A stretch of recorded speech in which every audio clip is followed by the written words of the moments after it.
la famille que Dieu m'a donnée. Et c'est par son sourire, par sa liberté qu'on apprend à vivre, apprend à aimer.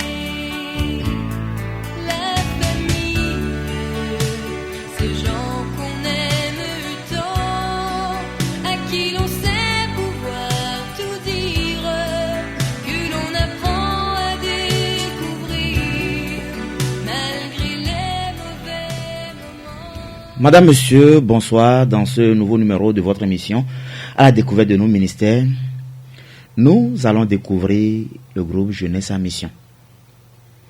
Avec son département fabricant de joie, Jeunesse en Mission organise chaque fois et chaque mois un programme dénommé Académie des parents.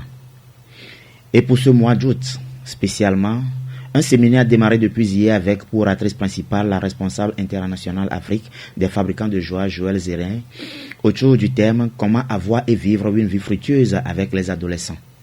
Alors, afin de nous permettre de bien appréhender ce qui se fait au cours de ce séminaire et nous inviter à faire prendre part à l'apothéose de cet après-midi, de ce soir, cette émission qui se veut spéciale vous invite à la suivre du début jusqu'à la fin. Et pour la circonstance, nous avons pour animatrice principale la sœur Edith Oda. Mesdames, Messieurs, bonsoir et bienvenue. Alors, bonsoir chers auditeurs de la fréquence de l'espérance. Je suis très contente de t'avoir aujourd'hui et sur cette plateforme avoir à partager avec Joël. Joël, bonjour. Bonjour, merci beaucoup de m'accueillir.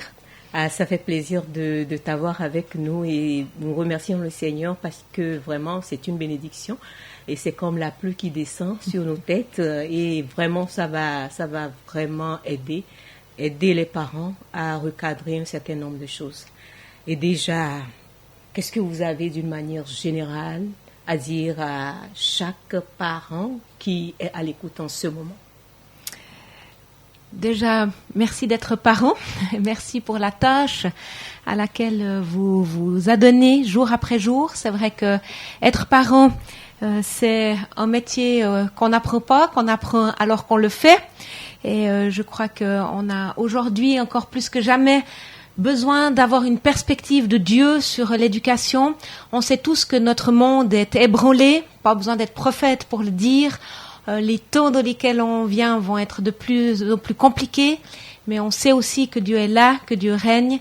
Et je crois que c'est le temps pour nous, en tant que parents chrétiens, de vraiment se réaligner pleinement sur la pensée de Dieu, sur ce que lui, il a pensé quand il a imaginé la famille. C'est quand même important de se souvenir que la famille n'est pas une idée humaine, mais que c'est la meilleure idée que Dieu a eue pour créer, pour vivre, pour que le monde vive et se développe. Donc je pense que c'est important et on est dans un temps, en tant que parents, c'est important qu'on réaligne nos pensées et nos manières de concevoir la famille et pour le thème qui nous occupe aujourd'hui, les adolescents, pour être sûr qu'on soit en phase et dans la cible par rapport à comment Dieu voit les adolescents. Alors Zéler, Joël, excusez-moi, vous pensez que les parents chrétiens sont mieux nantis que les parents qui ne connaissent pas le Seigneur?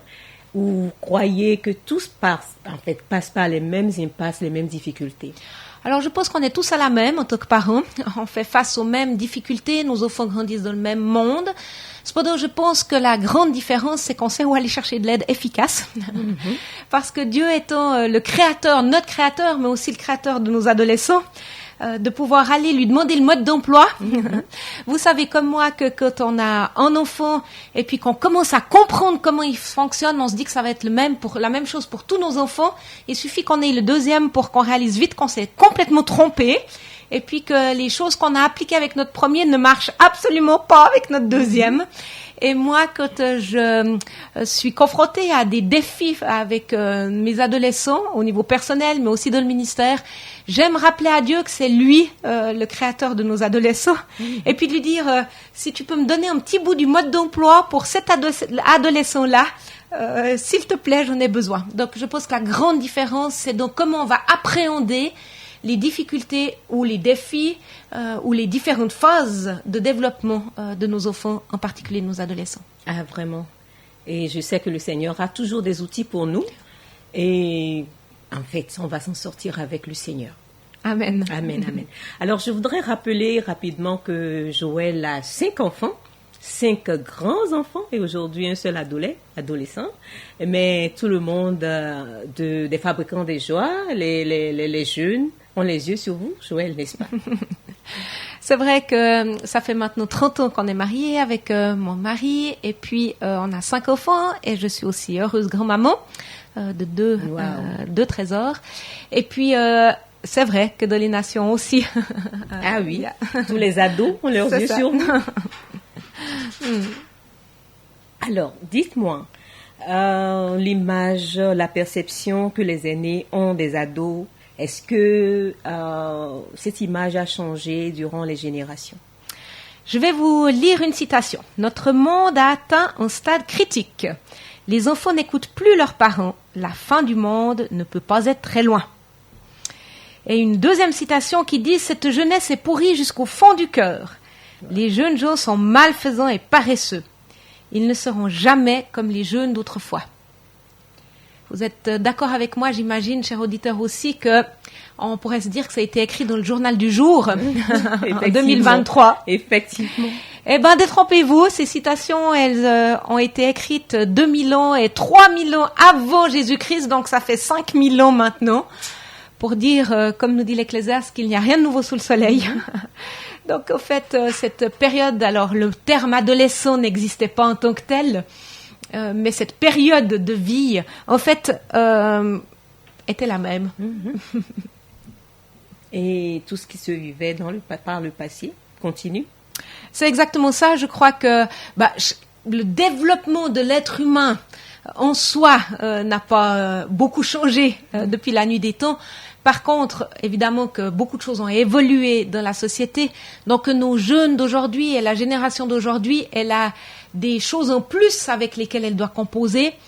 Vous pensez tous immédiatement au numérique qui a envahi nos maisons.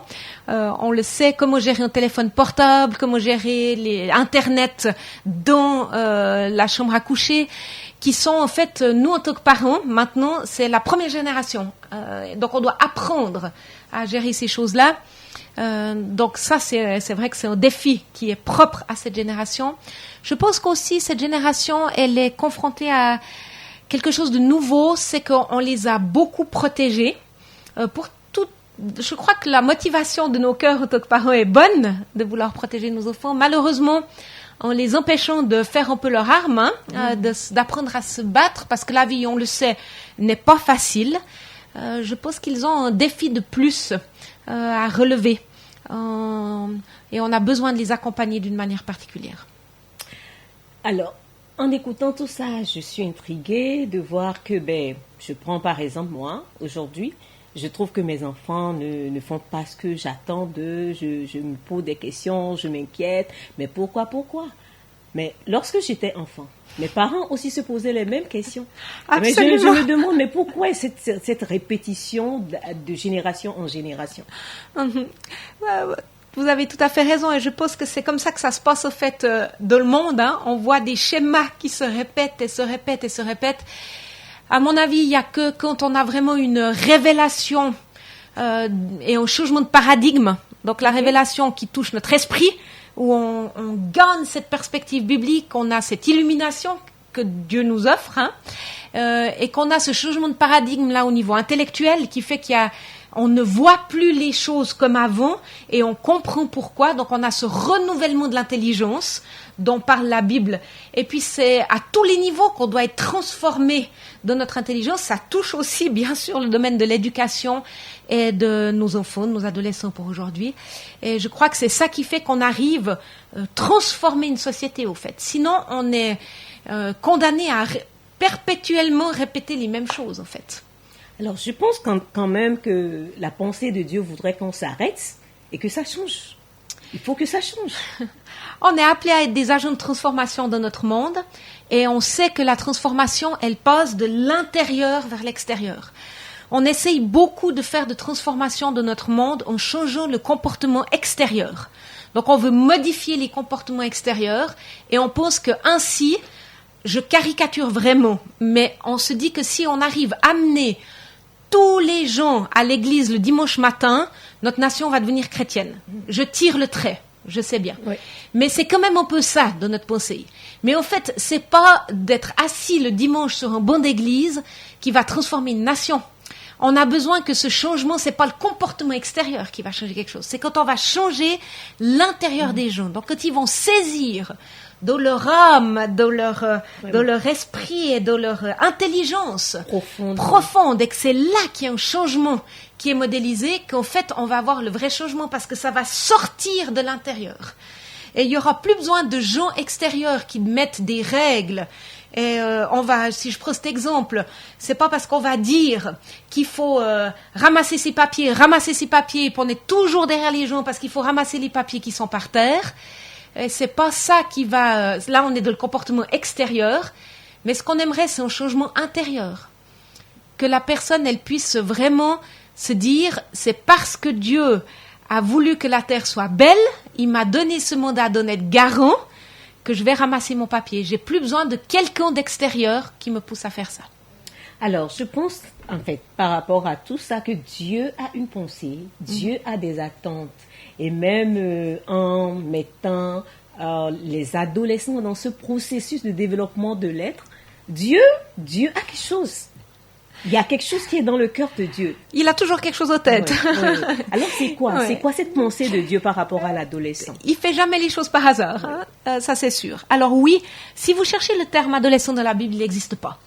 C'est une période de vie qui, ce mot adolescent, il a été créé dans notre société actuelle. Cependant, des jeunes qui ont entre 13 et 19 ans, ça a toujours existé de tout temps. Okay. Donc cette période, elle existe.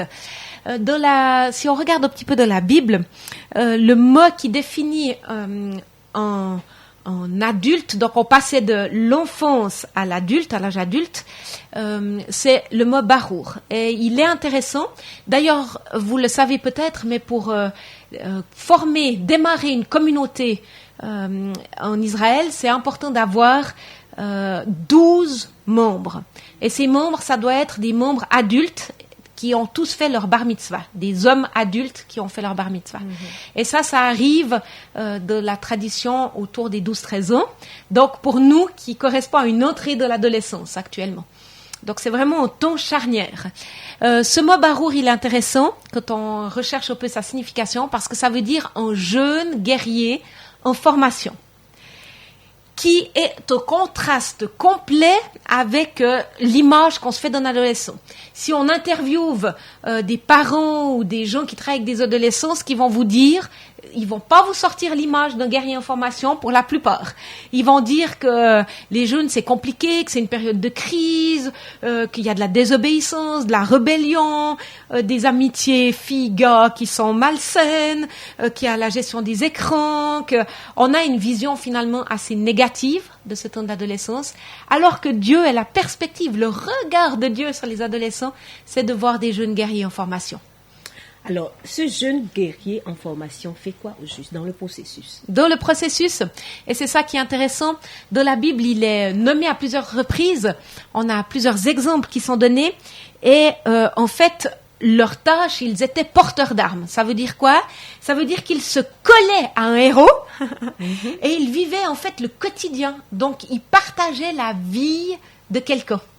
Ils se collaient à lui et il allait avec lui partout où il allait pour porter ses armes. Je vous donne un exemple en fait de Jonathan qu'on connaît tous, qui est le fils de Saül et l'ami très cher de David. Et puis, on trouve ça, d'ailleurs, en Samuel 14:1, Jonathan, fils de Saül, dit au jeune homme qui portait ses armes, « Viens, poussons jusqu'au poste des Philistins qui se trouve là, de l'autre côté. » Et il n'avait même rien dit à son père. Donc, on voit là qu'il y a finalement une vie partagée où il prend des risques avec. Et je crois qu'en adolescent, il aime prendre des risques, il aime être défié, il a besoin de se coller à quelqu'un. C'est pas tout seul, c'est avec.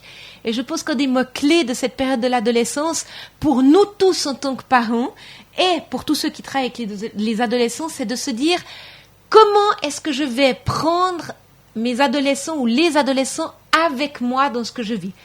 Pas seulement de la transmission de valeurs qui est essentielle qu'on modélise, donc de l'intégrité, ce que je dis, je le fais, quelque chose auquel les ados sont très très sensibles, mais c'est également de pouvoir le prendre dans ce qu'on exécute, dans les tâches qu'on fait, qui soient avec nous dans notre quotidien, que ça soit pour des tâches aussi simples que de prendre soin d'une maison, d'apprendre à cuisiner, d'apprendre à nettoyer, d'apprendre à faire sa lessive, ces choses qu'on doit tous apprendre à faire à un moment donné ou à un autre, mais aussi dans le développement de ces talents. Et moi, j'aime dire qu'avec les adolescents, on est des détecteurs de talents en tant qu'adultes.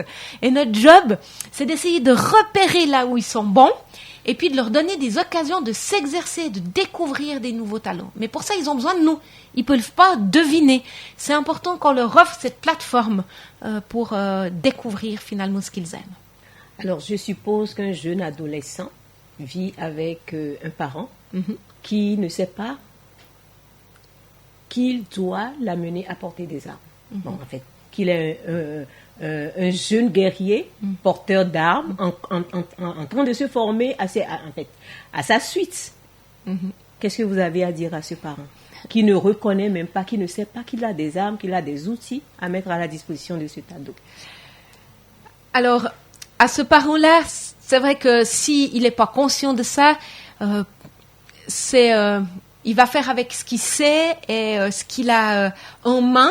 Et puis, je crois que c'est important qu'on ne juge pas, parce qu'on ne peut pas donner ce qu'on n'a pas reçu.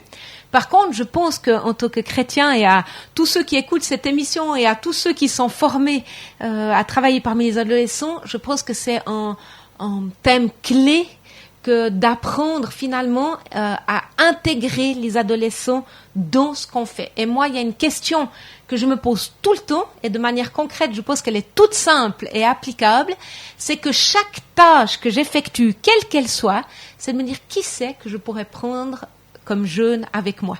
Qui pourrait faire cette tâche avec moi?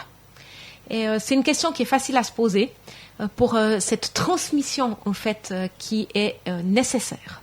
Alors, qui est ce jeune que je pourrais prendre avec moi? Voilà. Et oui, je crois que c'est la question la principale. Alors, revenons à l'adolescent lui-même. Quelles sont ses caractéristiques? Les caractéristiques, vous pouvez les présenter suivant le sexe, socialement, comment il se manifeste, émotivement, émotionnellement, je veux dire, intellectuellement, psychologiquement, et puis pourquoi pas physiologiquement, physiquement, et puis tout le reste. Pour ne pas dire spirituellement aussi, spirituellement, les ados, on peut les voir différents l'un par rapport à l'autre. C'est exactement ça. L'adolescent, il faut vraiment se souvenir que c'est une personne qui en changement, en mutation, et pas dans un seul domaine, mais dans 5 domaines principaux. Donc, c'est important qu'on apprenne en tant qu'adulte à avoir un peu de recul face à nos adolescents, à leurs réactions, parce que finalement, c'est un bouleversement, je pense que le mot n'est vraiment pas trop fort, intérieur à tous les niveaux. Donc, c'est pas étonnant qu'un adolescent ait des réactions des fois un petit peu bizarres, parce qu'il doit s'approprier tous ces changements à la fois, qui n'est pas chose simple. On commence par la plus évidente, c'est le physique. Okay. Physiquement, l'entrée de l'adolescence, on entre par la puberté dans l'adolescence qui vient de plus en plus tôt.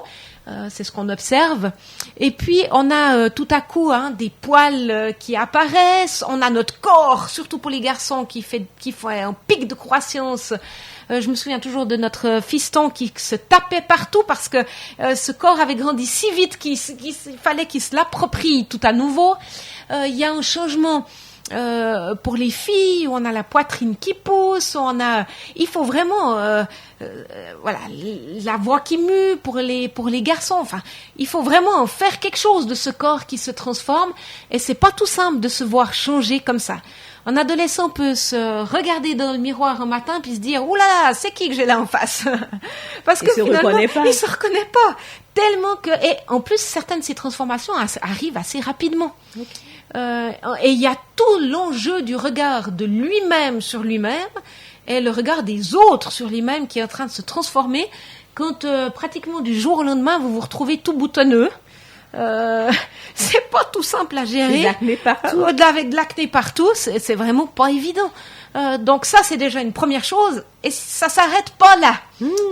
Parce que on a aussi, au niveau intellectuel, on a un grand changement qui se passe à ce moment-là. C'est que l'ado, il découvre de nouvelles capacités. Il apprend à jouer avec les idées, en fait. Il réalise qu'à ce moment-là, il peut conceptualiser. Jusque-là, en adolescent, il a pu décrire. En enfant, c'est ce qu'on lui demande. D'ailleurs, à l'école, on le voit bien. On est de la rédaction. Ça veut dire qu'on invente une histoire. Ça, il n'y a pas de problème. L'imagination est très fertile chez un enfant. On décrit une image qu'on voit. Donc, on est vraiment de la rédaction, le développement. Mais à partir de l'adolescence, on va pouvoir argumenter. Et ça, c'est tout nouveau. De pouvoir poser des concepts. Et de pouvoir se dire, c'est ça qui est en train de se passer. Donc on peut prendre du recul, c'est pour ça d'ailleurs qu'on introduit l'algèbre à ce moment-là, parce que les mathématiques jusque-là, elles restent avec des chiffres, donc quelque chose qui est tangible. Avec l'algèbre, on introduit les lettres, on entre dans la conceptualisation. Et c'est le grand changement dans la vie d'un adolescent. Ça veut dire qu'il peut commencer à remettre les choses en question dans sa tête et à prendre du recul et à analyser ce qui se passe. Là, je comprends bien pourquoi les parents ont des problèmes. Mais avant, tu étais tout calme. Mais pourquoi tu me poses tant de questions comme ça? C'est pas possible. C'est exactement ça. Et tout à coup, il se dit, mais pourquoi je pense ce que je pense? Et je réalise que dans ma famille, on pense pas la même chose que dans la famille d'à côté. Eh oui. Alors là... Et je crois qu'en tant que parents chrétiens, c'est important là qu'on ne panique pas, quand nos enfants remettent en question la foi. Jusque-là, généralement, si on est dans une famille chrétienne qui n'a pas eu de traumatisme violent, j'ai envie de dire, les enfants vont être chrétiens, vont suivre, vont venir à l'église sans souci, parce qu'ils auront des amis, parce qu'ils auront du plaisir. Mais à l'adolescence, on passe dans une étape où on s'approprie la foi. Donc on va se dire, est-ce que vraiment je veux de cette foi que mes parents ont? Jusque-là, j'ai suivi, mais est-ce que je veux l'adopter et la faire mienne?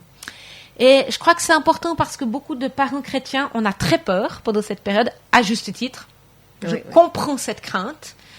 Mais en même temps, si on réagit par la crainte, on va braquer nos adolescents qui vont sentir cette crainte, et cette crainte, elle va les faire fuir au lieu de les attirer. Je crois que c'est important qu'on puisse dire à nos adolescents, c'est OK que tu remettes aux questions, et de leur expliquer. Nous, à chacun de nos adolescents, quand ils sont arrivés en provoquant comme ça, je me souviendrai toujours un jour notre fille qui est au petit déjeuner, elle est arrivée, elle s'est assise et puis elle a regardé son papa puis elle a dit « J'ai décidé que depuis maintenant, je n'étais plus chrétienne. » Évidemment que c'était de la provocation. Elle a bien observé la réaction de son papa qui avait eu l'occasion avec 5, c'était dans les derniers, donc il avait eu le temps de faire ses armes là, et puis qui a dit « Tu sais quoi, c'est super que tu t'en viennes à te poser ces questions parce que ça veut dire que tu grandis et que tu mûris. Ça veut dire que tu es en train de t'approprier la foi. Alors, pose tes questions. Vas-y. On doit faire confiance à Dieu. C'est pas nous qui sommes appelés à être les défenseurs de la foi. Nous, on est appelés en tant que parents à garder notre ligne. Ça, c'est sûr.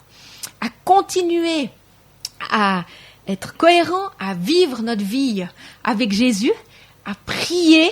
Évidemment, c'est le temps où on est à genoux pour que Dieu se révèle à nos enfants. Et pour certains, ça sera rapide, pour d'autres, ça sera un peu plus long. Il est important dans ce processus de se souvenir que l'enfant, l'adolescent maintenant doit faire des choix et que nous ne sommes pas responsables de ces choix. J'aimerais juste profiter de dire ici que Adam et Ève ont eu les meilleurs parents possibles. Dieu lui-même. C'est pas possible d'avoir mieux. Ça les a pas empêchés de prendre des décisions catastrophiques dont on subit les conséquences encore aujourd'hui. il y a un choix à un moment donné que nos ados, que nous, en tant qu'adultes, on fait aussi. Et en tant que parents, on ne doit pas se culpabiliser, mais continuer à prier jusqu'à ce que, ça c'est sûr, on va se battre. Et on a plein d'exemples, évidemment, d'enfants qui Alors, reviennent. avant que vous ne continuiez à nous présenter les caractéristiques, quel conseil donneriez-vous à ce parent, peut-être un responsable d'église, qui depuis un certain temps voit ses enfants refuser d'aller à l'église, par exemple? C'est des ados, hein? Si je dois dire, garder à tout prix la relation. Je crois que la clé dans cette période de l'adolescence, c'est de tout faire, ce qui est en notre pouvoir en tant que parents et responsables, pour garder la relation avec l'adolescent. Parce que l'adolescence, c'est un âge où la relation est primordiale. De se sentir accepté, de se sentir faisant partie d'un groupe, c'est primordial. Et je crois qu'on doit tout faire ce qui est en notre pouvoir pour garder.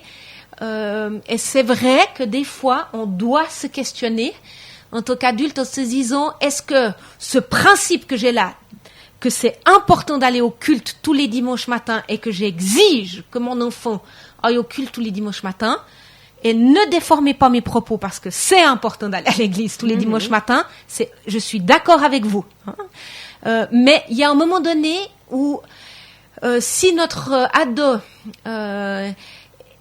remet ça en question et puis qu'il vient pas une ou deux fois, mieux vaut garder la relation et qu'il loupe un ou deux cultes que on le perde dans la relation sur du long terme. Et je crois que c'est important qu'on arrive à dialoguer avec notre adolescent au maximum, et ça ne se construit pas qu'à l'adolescence. Et c'est ça la clé aussi. Et j'aimerais vous encourager, vous, parents qui nous écoutez, et tous les moniteurs qui travaillent, et personnes qui travaillent avec des enfants plus jeunes, vous êtes en train de préparer les adolescents qui arrivent. Et tout le niveau de relation, la confiance en tant que parent qu'on établit, tout le temps que vous prenez avec vos enfants, depuis le sein maternel jusqu'à leur entrée dans l'adolescence, cette relation de confiance, vous allez en voir les fruits dans l'adolescence. Parce que oui, la relation sera un peu tiraillée, malmenée, mais ce qui a été semé avant va rester, et il y aura un capital de confiance sur lequel vous allez pouvoir bâtir dans l'adolescence, et c'est primordial. Gardez la relation à tout prix. Je crois que cette réponse, il en est de même pour toutes les disciplines spirituelles, hein? Toutes les disciplines, parce qu'à un moment donné, les enfants disent, écoutez, papa, ce matin, je ne veux pas prier. Je ne veux pas du tout prier avec toi. Et là, vraiment, c'est important de garder cette relation-là. Et surtout, je crois que c'est à partir de cette relation que l'enfant pourra revenir à nous. C'est certainement. Ça. Et puis aussi, on a le droit de dire à notre enfant qu'on se fait du souci. Quand on voit notre adolescent qui veut plus venir à l'église, qui veut plus prier, qui se désintéresse des choses de Dieu, et puis qui commence à avoir des fréquentations où on commence à se poser des questions. Je crois c'est important qu'on dise à notre adolescent, je me fais du souci pour toi. Oui. Il a le droit d'entendre ça. Oui. Alors, Joël, qu'en est-il des caractéristiques émotionnelles? Voilà, on poursuit. Dans l'affectif, on a nos émotions qui ont été en latence. On sait bien, un enfant, 8-12 ans, c'est l'action qui l'intéresse. On va pas l'asseoir à une table pour lui parler pendant 1 heure droit dans les yeux. Il a besoin de faire des choses. Et les émotions ont été mises en latence dans le développement de l'enfant, c'est quelque chose qui est connu. Et à l'adolescence, voilà que tout à coup, ces émotions ressurgissent. Et elles ressurgissent et on les maîtrise pas. Et on a un peu un volcan tout à coup qui vient, donc on peut être en colère, on peut tout à coup être super joyeux et toute la minute d'après en dépression quasiment, parce que c'est pas très équilibré. Et puis nous, en tant qu'adultes qui sommes là, on est là, wow, qu'est-ce qui nous arrive? Vraiment. Comment est-ce qu'on va gérer ça? Et c'est à ce moment-là que c'est très, très important, en tant que parents, en tant qu'adultes, qu'on réalise ces choses-là et qu'on arrive à prendre la distance nécessaire par rapport à ça. Parce que vous allez voir qu'avec votre adolescent, vous pouvez être au réveil le parent le plus adorable et génial qu'il existe sur la terre, tellement que vous êtes formidable et accueillant et génial. Et la minute d'après, quasiment, vous pouvez être l'adulte le plus détestable de toute la terre entière. Et puis, quand vous posez une question, vous avez comme réponse au minimum un grognement. Et vous vous dites, qu'est-ce qui s'est passé? Et si notre estime de nous-mêmes, elle dépend de ce que pensent nos adolescents et de ce que ressentent nos adolescents, on est vraiment mal barré, hein, parce qu'on va être malmené. Donc, je crois que c'est important qu'on arrive à prendre du recul par rapport à ça. Et qu'on arrive des fois arriver à rire avec ça et puis de prendre un peu de recul. Voilà, c'est important. Et aussi de modéliser, parce que finalement, si nous, on réagit au quart de tour comme nos ados réagissent, on va pas leur donner des pistes et on va pas modéliser quelque chose qui va les aider à s'en sortir. Donc, il y a aussi tout cet exemple qu'on est finalement appelé à être pour modéliser comment réagir quand on a tout à coup ces colères qui montent ou cette frustration qui monte, comment est-ce qu'on gère ça? Et lorsque l'ado se trouve dans un contexte familial assez dysfonctionnel, est-ce que c'est un haut, je veux dire, c'est assez élevé, cette tension au niveau de l'ado? Je crois pas qu'on peut dire que, entre guillemets, plus la famille est dysfonctionnelle, plus l'adolescent sera dysfonctionnel ou rebelle. Je tirerai pas cette conclusion. J'ai pas fait d'études à ce sujet, mais je le dirai pas. Par contre, je pense qu'en tant que famille de Christ, on a à se lever pour épauler, je pense aux mamans monoparentales ici, aux papas, hein, qui élèvent leurs enfants seuls, parce que c'est sûr qu'ils ont besoin de notre soutien, besoin qu'on soit présent à leur côté pour aider finalement à accompagner ces parents qui élèvent leurs adolescents seuls.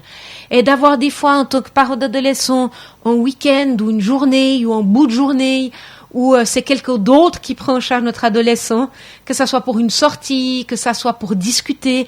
Et spécialement, je pense, là où il manque des hommes, si des hommes de l'église peuvent prendre un temps avec un fils qui vit avec sa maman, juste pour discuter, dialoguer, être présent, que ça soit même à la fin du culte le dimanche matin, de juste aller poser la question, entrer dans la relation. C'est quelque chose qui peut vraiment être aidant. Je crois qu'on a à se soutenir là, en tant que famille. Important. Alors, Joël, socialement, que diriez-vous des ados? Socialement, jusque-là, l'enfant trouvait sa sécurité et de la famille. Donc, c'était la famille où il a grandi. Bien sûr qu'il avait des amis à l'école, mais je veux dire, le grand changement de l'adolescence, c'est qu'il a besoin d'appartenir à un groupe de pairs, PAIRS, donc de semblables. Et c'est très, très, très important. Et nous, on sait bien en tant qu'adultes que de choisir ses amis, c'est très important. Parce que on est influencé par le groupe avec lequel on est. Et il y a un enjeu certain à l'adolescence, c'est de choisir ses amitiés. Et là, en tant que parents, j'aimerais nous encourager. Oui, il y a un prix à payer, je suis bien consciente de ça. Mais c'est important et j'aimerais aussi donner ce défi aux églises, aux responsables, l'importance de créer un lieu où nos adolescents se sentent à l'aise et ils ont envie de venir, un lieu où ils se sentent appartenir et à leur place. Parce que souvent on dit « Oh, mais ils ont trop de mauvaise fréquentation », mais est-ce qu'on leur offre un endroit où ils peuvent être à l'aise, où ils peuvent être bien, où ils se sentent accueillis, respectés, comme des adolescents qui vont des fois faire des choses qu'on fait à l'adolescence, voilà, mettre de la musique fort, être entre amis, faire du bruit. Voilà. Mais en tant que parent, je pense que ça vaut la peine d'investir et que si notre adolescent nous demande de l'amener au groupe de jeunes, oui, ça coûte financièrement parce que ça coûte de l'essence, ça coûte du temps parce que il va pas rentrer à 19h, mais il va plutôt rentrer à 22h.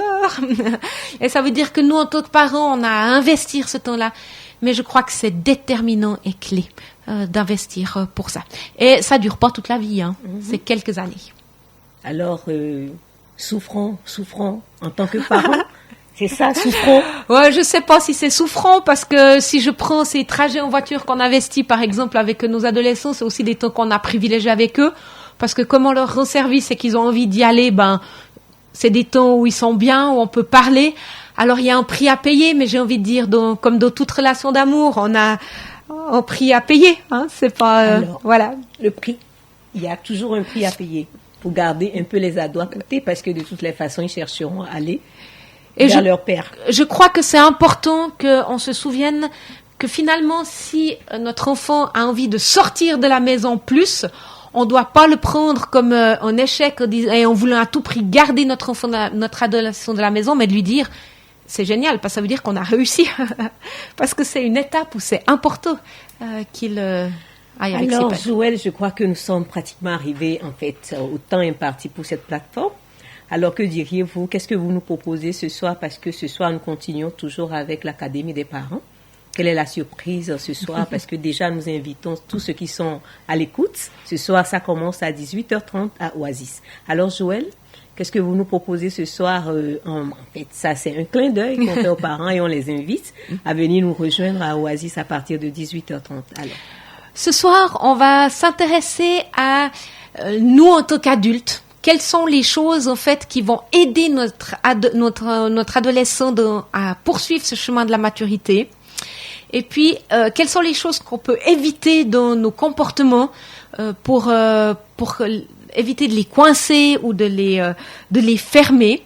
Et on va travailler aussi sur cette relation de cœur à cœur qui fait en fait toute la différence.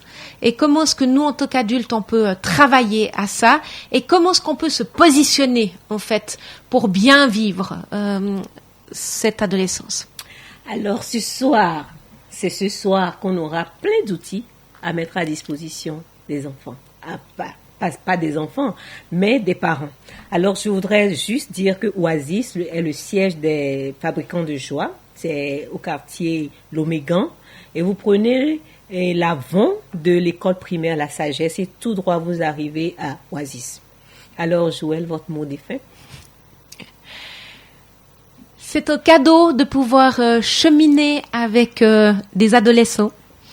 Et ma prière, c'est que chacun d'entre nous qui travaillons avec, qu'on soit parents, qu'on soit éducateurs, qu'on soit maître des écoles, on travaille dans l'église avec des adolescents, c'est vraiment qu'on puisse recevoir le regard de Dieu sur les adolescents qu'on côtoie pour pouvoir les former et les préparer pour être de ces adultes qui vont influencer leur propre famille et la nation. Merci beaucoup, Joël. Mais ça ne suffit pas. Je voudrais juste vous demander de prononcer un mot de bénédiction. Avec plaisir. Oui. Merci Seigneur parce que la famille c'est ton idée, parce que ces différentes étapes de développement tu les as prévues. Et merci parce que en tant que parent c'est toi qui nous qualifie. Des fois on se sent bien impuissant, on se sent démuni. Mais Seigneur, en cet instant, je prie que tu puisses nous révéler comment toi tu vois les adolescents qu'on côtoie et que tu nous montres ce qu'ils sont appelés à être et qu'on puisse être ces détecteurs de talents à leur côté. Amen. Et qu'on puisse être connus pour être des gens qui marchons avec nos adolescents. Amen. Et que, alors qu'on fait ce bout de chemin ensemble, ils puissent aller plus loin que nous pour amener nos familles, pour amener cette nation plus loin que là où elle en est aujourd'hui. Car on sait que la force et la stabilité d'une nation dépendent de la qualité de ses familles. Alors Seigneur, révèle-toi à nous. Et je bénis chacune des familles dans le nom puissant de Jésus-Christ. Amen. Amen, amen. Merci beaucoup Joël. Merci beaucoup Titus. Merci à vous tous qui nous avez suivis. Que le Seigneur vous bénisse et vous fortifie. Alors, nous vous invitons ce soir ensemble pour les outils que le Seigneur nous donne. Amen.